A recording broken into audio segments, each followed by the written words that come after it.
News channel पर जो भी वक्ता ने कहा वो उसकी अपनी राय है, जिसकी पुष्टि नेशन न्यूज इंडिया नहीं करता। धन्यवाद। को जो जजमेंट आया है वर्गीकरण का, इसको आप कैसे देखते हैं? देखिए, सब ये मनुवादियों की सोची समझी रणनीति का ये हिस्सा है कि वो कभी भी हमें एक होता हुआ नहीं दे सकते, क्योंकि वो 3% हैं और वो इसी तरह से उन्होंने शुरू से ही बांट के रखा है। अब उन्हें लग रहा है कि ये दलित जो है और SC ST वर्ग जो है धीरे धीरे एक होता जा रहा है, बाबा साहब के नाम पर संगठित होता जा रहा है। और इसकी एक कारण और भी रही, एक वजह और भी रही इससे पहले कि जो बाबा साहब की मूर्ति पार्लियामेंट से हटाई, उन्हें पता है कि लाखों आदमी यहाँ इकट्ठा होता है और संगठित होता है, विचारधारा जागती है, स्वाभिमान जगता है, इसलिए मूर्ति को यहाँ से रिप्लेस कर दो। और उसी कड़ी का ये निर्णय है कि ये देखते हैं पूरी साजिश है। देखिए, हाई कोर्ट में क्या, नीचे से लेके ऊपर तक क्या, सुप्रीम कोर्ट तक क्या, अरे जो RSS की शाखा में जाएगा, जज बनेगा, तो वो कैसे फैसले देगा? ये भी तो सोचो ना। तो ये इनकी साजिश ये है कि ये कैसे एक ना हो जाए। अगर एक हो गए तो शक्तिशाली बन जाएंगे और फिर हमारी सवारी गांठेंगे। तो इसलिए ऐसे तरीके अपनाओ जो इनमें खाई खुदी रहे, दीवार के बीच में खड़ी कर दो, तो ये कभी एक हो ना पाए। SC ST वर्ग जो बाबा साहब ने, मान्यवर साहब काशीराम जी ने जो सपना देखा था, बोलते रहो, जो मान्यवर साहब काशीराम ने सपना देखा था कि पूरे दलित समाज को, पूरे बहुजन समाज को एकत्रित होने का एक प्लेटफॉर्म को अब इन्होंने बड़ी साजिश के तहत और बड़ी प्लानिंग के साथ में इन्होंने और कोर्ट के माध्यम से ये चीज़ करवाई है कि भाई पहले भी ये लोग दूसरे लोगों के दिलो दिमाग में ठूंसते थे, अरे देखो जाटव सारा तुम्हारा हक खा गए, अरे देखो चमार तुम्हारा सारा हक खा गए, अरे सब भाई हैं भाई, तुम भी ले लो, तो तुम्हें किसने रोका है? जो जाटव समाज ने, जाटव समाज हो, वाल्मीकि समाज हो, खटीक समाज हो, सबको एक ही तो माना बाबा साहब ने। शेड्यूल्ड कास्ट, ऐसी कास्ट जो शेड्यूल्ड हैं, उनमें ऐसी कोई वो नहीं थी कि भाई ये वाली कास्ट और वो वाली कास्ट, सभी के लिए बाबा साहब ने समान रास्ते खोले। लेकिन मनुवादियों की साजिशों को आप पहुंच नहीं सकते। बड़ी बड़ी गहरी साजिश है, बड़ी बड़ी प्लान। गौतम जी, आप नहीं चाहते कि आपके छोटे भाई को भी आरक्षण मिले? आपको दुख क्यों? 1960 से वो लड़ाई लड़ रहे हैं वर्गीकरण की। 2024 में अगर सुप्रीम कोर्ट ने उनके फेवर निर्णय दे दिया तो आप रोड पर उतर आए? वो क्या करेंगे? नहीं, देखिए ऐसा है, इसको आप दूसरी तरफ ले जा रहे हो। ये जो आरक्षण है ना, ये आरक्षण एक आपके सामने उदाहरण है बड़ा पक्का। IPS की पोस्ट कितनी ऊंची होती है?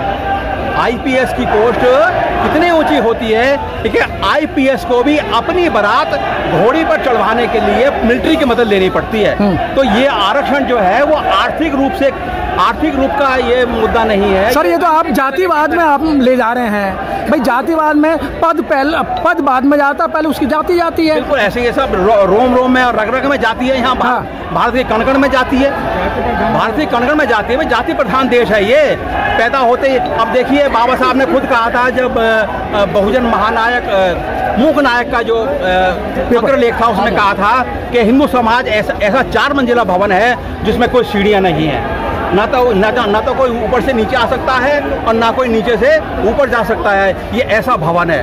तो ये चारों जाति तो रग में है भाई।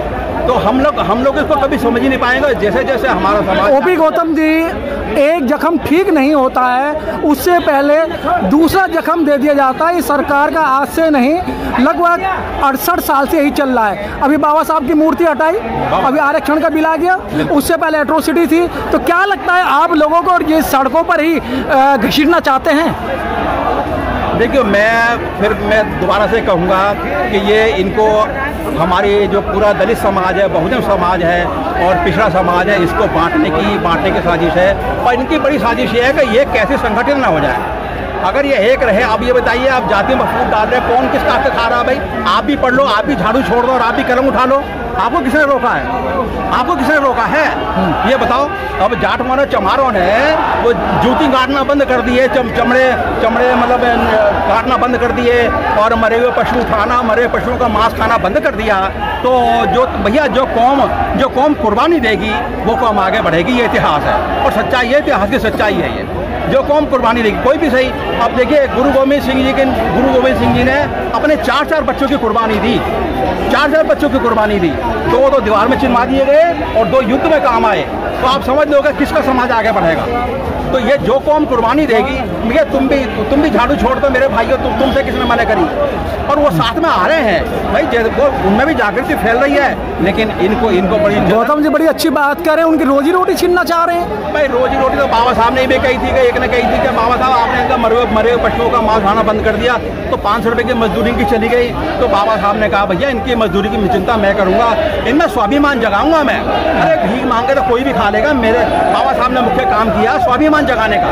झकझोर के अरे इन कपड़ों में अच्छे नहीं लगते, तुम जगह खाली कर दो इसको, खाली कर दो इसको।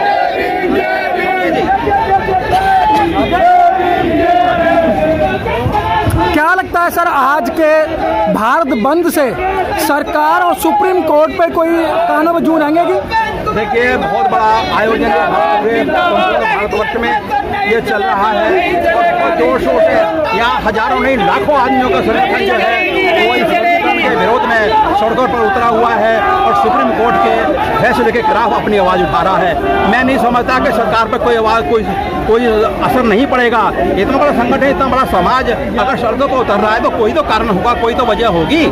लेकिन सर ये भी बहन जी ने जब प्रेस कॉन्फ्रेंस करके कहा है, जो बहुजन संगठन है उन्होंने समर्थन किया, पार्टियों ने समर्थन किया, उससे पहले तो सारे चुप बैठे हुए थे, उनके मुंह में दही जमी हुई थी, वो कुछ नहीं बोल रहे थे।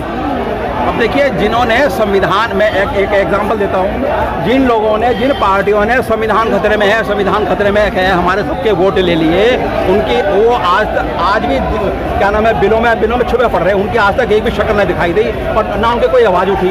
जिन्होंने कहा संविधान खतरे में, हमको वोट दो, हम बचाएंगे संविधान को, तो वो आज कहीं भी नहीं दिखाई दे रहे। बाबा साहब की मूर्ति और किसी को नहीं चाहिए, हमको चाहिए केवल बाबा साहब की मूर्ति और किसी को नहीं चाहिए। वहाँ पर जो है ना रामदास अठावले को चाहिए, ना उदित राज को चाहिए, किसी ने भी ये नहीं कहा कि बाबा साहब की मूर्ति वहाँ दोबारा लगनी चाहिए। जी ठीक है सर, बहुत बहुत धन्यवाद। धन्यवाद आप सभी के लिए। जय भीम, नमो बुद्धाय।